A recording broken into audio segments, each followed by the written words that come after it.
बच्चों, अब हम मीराबाई के पद का दूसरा पद्यांश पढ़ेंगे।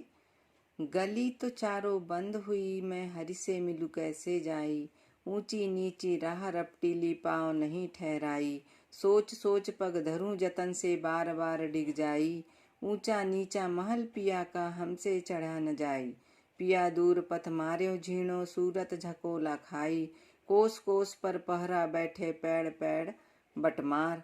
हे विदना कैसी रच दीनी, दूर बस्यो मारो गाँव। मीरा के प्रभु गिरधर नागर, सतगुरु दई बताए। जुगन जुगन से बिछड़ी मीरा, घर में लीनी आए। तो बच्चों, अब सबसे पहले हम इसमें संदर्भ लिखेंगे और फिर प्रसंग और व्याख्या और काव्य सौंदर्य। संदर्भ में क्या लिखेंगे? जैसे कि हमने पहले पद्यांश में लिखा है कि संदर्भ प्रस्तुत पद्यांश हमारी पाठ्य पुस्तक के भक्ति काव्य के शीर्षक मीरा के पद से अवतरित किया है और इसकी रचयिता मीराबाई है। अब पद्यांश में लिखने के लिए इस पद्य के अंतर्गत मीराबाई ने किस विषय पर चर्चा की है, किस बात को महत्व दिया है, वह लिखेंगे। जैसे कि प्रस्तुत पद्यांश में मीराबाई ने अपने स्वामी श्री कृष्ण से मिलने में संसार में आने वाली कठिनाइयों का वर्णन किया है। अब बच्चों, इसके कठिन शब्दों के अर्थ देखेंगे हम। गली तो चारों बंद हुई है, मैं हरि से मिलूं कैसे जाई। मीराबाई क्या कहती हैं कि गली यानी रास्ता चारों बंद हुई, यानी चारों ओर का रास्ता बंद हो गया है। मैं हरि से मिलूं कैसे जाई।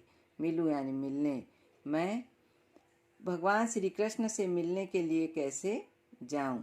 अब इसमें चारों रास्ते बंद हो गए हैं। चारों रास्ते का मतलब क्या हुआ? कर्म, भक्ति, ज्ञान और वैराग्य।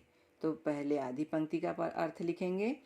मीराबाई कहती है कि प्रभु से मिलने के चारों रास्ते कर्म, भक्ति, ज्ञान और वैराग्य बंद हैं, तो फिर वह प्रभु से मिलने कैसे जा सकती है। अर्थात न तो कर्म अच्छा है, न भक्ति अच्छी है, न ज्ञान अच्छा है, न ही वैराग्य, जिससे कि प्रभु के पास जाया जा सकता है। उनसे मिलने का मार्ग ऊंचा और नीचा तथा रपटीला है, जिस पर मैं ठहर नहीं पाती हूँ। ऊंची नीची राह रपटीली, पाँव नहीं ठहराई। इस पंक्ति का अर्थ क्या होगा कि उनसे मिलने का मार्ग कैसा है? रपटीला यानी ऊंचा नीचा और रपटीला है। वहां पर पाँव नहीं ठहर पाते हैं, अर्थात चलने के लिए खड़े होते ही गिर जाते हैं। यहाँ पर मीराबाई ने प्रभु के मार्ग में आने वाली कठिनाइयों की ओर संकेत किया है। सोच सोच पग धरूं जतन से, बार बार डिग जाई। मैं सोच सोच कर पैर धरती हूँ, जतन से यानी यत्न से, धरूं यानी धरती हूँ। मेरे मन में बार बार विचार आता है, सोच विचार करके मैं आगे बढ़ने का प्रयत्न करती हूँ, फिर भी पैर आगे नहीं बढ़ पाते हैं। क्यों नहीं बढ़ पाते हैं? क्योंकि पिया दूर पथ मार्यो झीणो, सूरत झकोला खाई। झीणो यानी पतला, सकरा, सूरत यानी शरीर और झकोला यानी हिल जाना। क्या बता रही हैं मीराबाई कि मेरे प्रियतम तो बहुत दूर बसे हुए हैं। उस पथ पर जाने का मार्ग बहुत ही सकरा है, जिस पर चलते हुए यह शरीर डगमगाता है और नीचे गिरने का भय बना रहता है। हर कोस पर, कोस कोस पर पहरा बैठा, पैड़ पैड़ बटमार। हर कोस कोस पर पहरेदार बैठे हैं, जगह जगह पर कर वसूल करने वाले, लूटने वाले लुटेरे। इसमें कर वसूलने वाले किसको बताया है? हमारे मन के मनोविकार, काम, क्रोध, लोभ और मोह, ये बैठे हुए हैं जो हमारे आगे बढ़ने में बाधा उत्पन्न करते हैं। पैड़ यानी जगह जगह पर और बटमार यानी राह में कर लेने वाले व्यक्ति के बारे में बताया गया है। हे विधना कैसी रच दीनी, दूर बस्यो मार्यो गाँव। विधना यानी विधाता, बस्यो का अर्थ होगा बसा है, और मार्यो यानी मेरा, गाँव यानी गाँव। क्या कह रही है मीराबाई कि विधाता ने कुछ ऐसा नियम बनाया है जिससे मेरे कारण मेरे गांव मेरे पिया से बहुत दूर है। मीरा के प्रभु गिरधर नागर सदगुरु दई बताए। सदगुरु यानी उनके गुरु, दई यानी दिया, और बताई यानी बताया। मीरा को उसके सदगुरु ने यह बताया कि उसके स्वामी तो गिरधर नागर श्री कृष्ण हैं और जुगन जुगन से बिछड़ी मीरा, जुगन जुगन से यानी युगों युगों से, बिछड़ी यानी बिछड़ गई है। घर में लीन्ही लाए, लीन्ही यानी ले आई है, लाए यानी अग्नि। अब मीराबाई कहती हैं कि मीरा के घर में आग लगी हुई है जिसके कारण न तो घर में रह सकती है और बाहरी संसार उसे रहने नहीं देता है। ऐसे में प्रभु श्री कृष्ण ही उसे अपना कर उसकी रक्षा कर सकते हैं। तो बच्चों ये व्याख्या हुई। अब इसके पश्चात में काव्य सौंदर्य क्या लिखेंगे। इस पद्यांश के अंतर्गत आने वाली पद्यांश की भाषा और उसमें आने वाले अलंकार और उसमें कौन सा रस है। तो काव्य सौंदर्य में ब्रज भाषा है और इसका पद गेय एवं लालित्यपूर्ण है। इसमें अनुप्रास अलंकार है और माधुर्य गुण का समावेश है और शांत रस का प्रयोग किया गया है। तो आओ बच्चों, अब हम इसका तीसरा पद पढ़ेंगे। मीराबाई की कविता का तीसरा पद है। सखीरी लाज बैरन भई श्री लाल गोपाल के संग काहे नहीं नाही गई।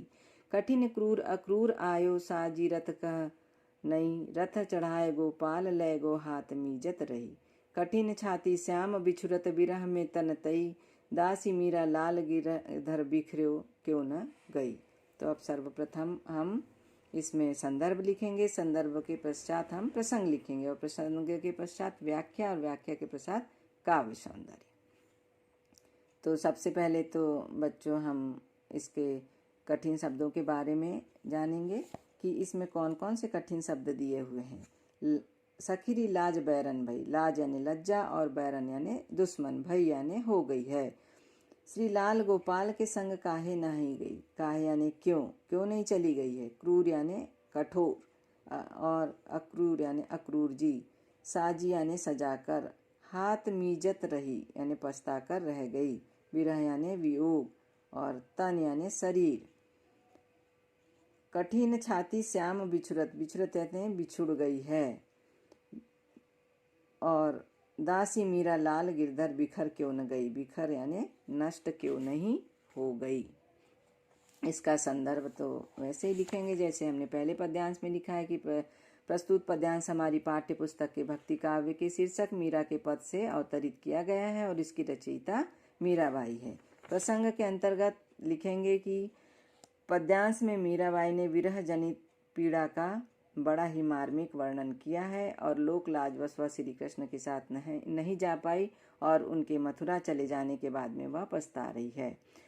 सखीरी लाज बैरन भई, मीराबाई कहती है कि हे सखी, मेरी लाज ही मेरी बैरन यानी दुश्मन हो गई है। उसने मुझे गोपाल श्री कृष्ण के साथ नहीं जाने दिया। मथुरा से कठोर हृदय वाला अक्रूर आया और अपने साथ सुंदर रथ सजाकर लाया जिसमें कि श्री कृष्ण को बिठाकर मथुरा लेकर अपने मन में पश्चाताप करती हुई रह गई। कौन सी पंक्तियों का अर्थ होगा यहाँ तक कि तीसरी पंक्ति तक और साथ में चौथी भी। रथ चढ़ाए गोपाल लय गो हाथ मीजत रही। कठिन छाती श्याम बिछुरत बिरह में तन तई। दासी मीरा लाल गिरधर बिखर क्यों न गई। श्री कृष्ण के वियोग में मेरा हृदय कठोरता का अनुभव करने लगा है। कठिन छाती यानी मेरी कठिन छाती हो गई है और श्याम यानी श्याम के बिछुरत यानी वियोग के कारण। श्री कृष्ण के वियोग में मेरा हृदय कठोरता का अनुभव करने लगा और मेरा शरीर उसके विरह में कढ़ाई के समान जलने लगा है। मीरा तो गोपाल श्री कृष्ण की दासी है।